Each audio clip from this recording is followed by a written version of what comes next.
Hello folks, welcome to another Dice Tower preview. I'm Mark. And I'm Randy. Today we're taking a look at Dice Hospital. Dice Hospital is brought to you by Alley Cat Games. It plays 1 to 4 players, ages 10 and up, and each game takes about 45 to 90 minutes. Great. Well, each player controls a different hospital. Taking sick patients from a central pool of ambulance deliveries, each player will score points for each patient successfully healed and discharged from his or her hospital. The player with the highest score at the end of the game will be declared the winner. When setting up a new game of Dice Hospital, each player is given his or her own hospital board, which is comprised of various hexes representing hospital departments and 4 wards where incoming patients are received. Each player is also given 3 white nurse meeples, which are placed on the hex representing the nurses' station department.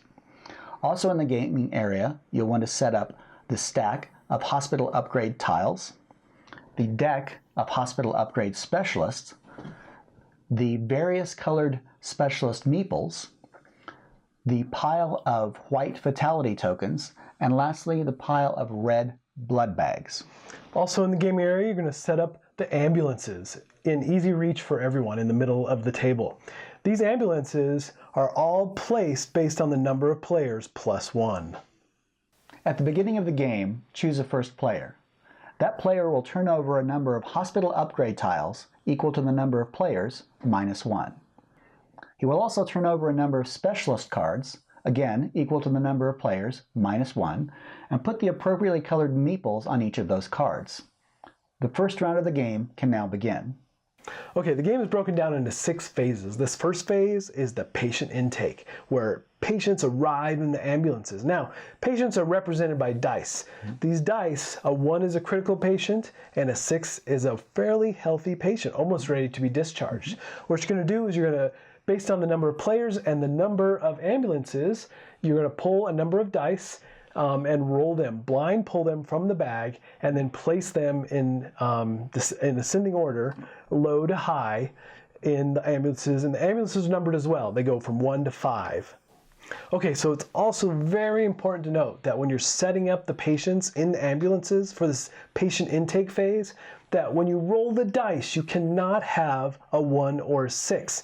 1 is just too critical, and 6 is just too healthy. Right. So each of those have to be re-rolled until you get something other than a 1 or a 6. Correct. Now, you only have a number of ambulances based upon the number of players, plus 1. That's right. And then it's up to the first player to pick which of these ambulances they're going to go for. And obviously there are advantages here, right? If you go after the higher numbers, you might discharge them from your hospital sooner than the more critical patients. Right.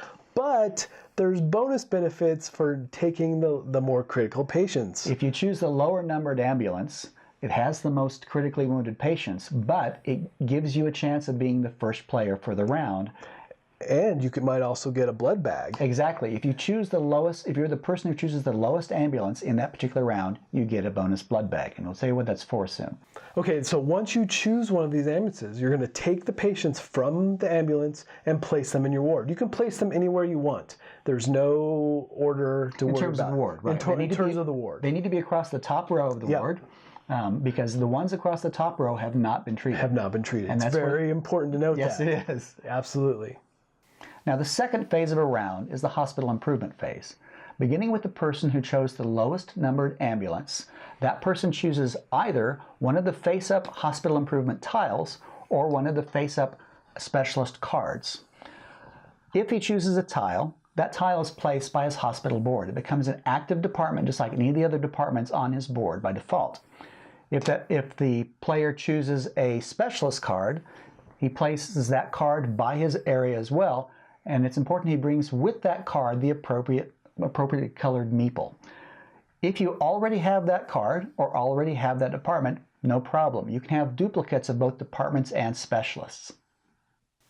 Next up is the hospital activation. Now, the way this is intended to be played is that everyone is activating their hospitals at the same time. Now, you might play this sequentially and have and just check what everybody is doing, especially if it's your first game or something. Exactly. Right?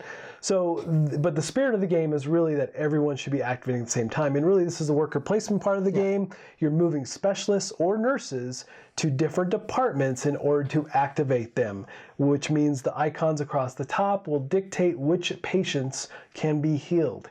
There will be things like you might heal a red patient, just a single red die, which then would allow you to move the pip up one increment, and then you move that patient down to the bottom of the ward to show that you have treated it once. Right. So only the untreated patients will remain across the top of the wards. And when that's very important, and we'll talk about that in a minute. Now, there can only be one meeple per department. So once you've used it, whether you put a nurse there or a specialist, that department effect is done. Now, the effect of the department hex is applied first, and it can, that healing, that treatment, can be applied to multiple dice depending upon the effect. I mean, some of them can treat up to 3 different dice. And there's some interesting combos there because you might increment a die to a 5 or something, but in order to get 3 of your dice to 5, which then there's a department that would allow you to turn all 3 dice to a 6, up one pip. Notch. Now, there's also specialist effects. Yes. So after you've applied the effect of the department hex, you then apply any corresponding or any appropriate effects of the specialist. Now, it's important to realize you can play either specialists or nurses in any of the hexes. Right. So that you're not constrained to one or the other. But if you're playing a specialist, there's that additional effect that comes into play. Correct. Also, when you treat a patient, if it would increase it beyond a 6, then the patient is fully healed and ready to be discharged. You move that die to the discharge department. Another thing you can do during the hospital activation phase is to suspend your blood bag tokens. These tokens can be spent to do a variety of things. First, they can increase the value of any one die by 1 step. Secondly, they can be used to treat a die as if it were any color during the resolution of any department effect or any specialist effect. So for example, if the specialist gave you a bonus if you were treating a green patient and you had a yellow die you really wanted to apply it to, you could spend one of these tokens to treat that yellow die as though it were green. Lastly, if you don't want to spend it during the activation phase, you can keep the blood bag tokens till the end of the game, and each one is worth 1 additional point. Now, the 4th phase of a round is called the patient neglect phase. Yeah, this is bad. It is very bad. If you have left patients untreated and the dice remain in the top row of the ward. That's a very important part. That's why you leave patients in that top row if you don't treat them. And it's important to remember when you are treating them to move them to the low row so that people recognize they have been treated. Correct. But for the dice that have not been treated, those dice are decremented by 1 step. And that's because of the patient neglect. Right, and a 1 is not death. Right. That's just super critical. But if you decrement the dice below the 1, it becomes a fatality. Yep. That die is returned to the bag, and one of the fatality tokens is placed on the morgue hex of your hospital board. Now, each of these fatality tokens will be worth -2 points at the end of the game. So beyond the moral and ethical values of it, for your own point values, you want to make certain you avoid fatalities as much as possible. Next up is the patient discharge. Now, this is where you're going to get points. And that's the whole goal, right? Is to get points for saving dice lives. That's right. So you really want to focus on getting as many of these dice out the door as possible, because once you get 3 or more out, then you start getting bonus points for different groups of however many you get. So like Randy over here is famous for getting like 8 or more out the door at any one time. And the thing that you're trying to do as well is get the most out the door from everybody, because then you get a bonus of a new blood bag, right? Right. If you have discharged the most patients in any particular round, that player gets 1 bonus blood bag. Right. And those, as Randy said before, those blood bags are really become game changers. Yeah, they're very useful. Now, you might choose to not discharge anybody in one particular round. You might say, well, I've got a bunch of 6s I'm sitting on. I treated them, they're 6s, but I'm going to leave them here, and I'm going to wait until next round, because instead of doing 3 this round and 3 next round, if I do 6 next round, you get a lot more bonus points. Absolutely. And that's where a lot of that decision making starts coming in, and a lot of the combos that you start. Once the game, you get like in the 5th and 6th, 7th round, then you really, those combos start to really come into play. Yeah. Now, it's important to also remember that if you discharge everybody from your hospital, all your patients, and have empty wards, you get an additional 5 points each round you have an empty ward. Guess who is doing that? It's important to remember that because it can, again, be a game changer. Yep. The 6th phase of a round is called the cleanup or shift change phase. During the shift change, you will do a variety of things to prepare for the next round. You will take all of your white nurse meeples and return them to the nurse's station hex in your hospital. You'll take all of the colored specialist meeples and return them to the appropriate cards.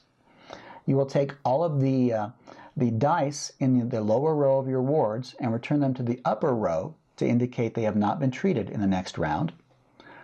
You'll move all of your ambulances back to the center of the table. You will take any remaining face-up upgrade tiles or specialist cards, turn them face down and put them at the bottom of their respective piles. And lastly, you will upgrade or increase the round counter marker by 1. Now, if this is the 8th and final round of the game, you don't need to do the shift change phase. You can go directly to in-game scoring. And finally, in-game scoring. So you total up all the points that you have. Those are your main points for the game. Now, if you have fatality tokens, you are -2 points for each of those. And if you have any blood bag tokens, then you get 1 point extra for each of those. Now, if there is a tie, then the person with the least amount of patients wins. And if there's still a tie, then the person who has the highest valued patient pips, add them all up, will be the winner. Okay, just some final thoughts. Again, we want to remind you that this is a Dice Tower paid preview. So this is not intended to be a review, but with that said, there are a couple things that we want to point out that we did enjoy about this game. Like Renee said, the prototype is really well done. The artwork and the table presence is very nice, and it's got lots of dice. And Mark loves dice. Yeah. But even for those people who aren't dice lovers, but who can still tolerate dice. And you can manipulate the dice. You can manipulate them. So people who like dice manipulation games, I think, will enjoy this. As Mark said, there are good choices involved, not just in which dice you're upgrading. And a lot of those combos are pretty neat when you put them together. Exactly. You can say, well, do I play my specialist here or in this department or someplace else? There's also the challenge of, do you invest in a lot of specialists and find yourself without any place for them to go because you didn't buy a lot of tiles or choose a lot of tiles? Or do you find yourself in the opposite trap? You've got a lot of tiles, you expand your hospital, and it's only populated by 3 or 4 meeples. Right. So I think it does present a lot of maybe dimensions of play. Yeah, definitely. Yeah. So, and I think the game is very accessible. It's very accessible. And they say, easy to teach. It's easy to teach. They say ages 10 and up, and I think that's accurate. Yeah. So I think it's easy to get people to the table to play. Yeah. Yeah. So folks, I think if this is a game that you find interesting, I'm sure they would appreciate your support. Absolutely. So I think that's it from us. And until next time, we'll see you at the table. Thanks so much for watching the Dice Tower videos. Find more great videos and reviews, as well as our top-rated audio podcast at Dicetower.com. You can also find other great shows at Dicetowernetwork.com. I'm Eric Summerer, and you've been watching The Dice Tower. The Dice Tower is sponsored by Cool Stuff Inc., where you can find great games for great prices. Cool stuff in stock. Check them out at CoolStuffInc.com.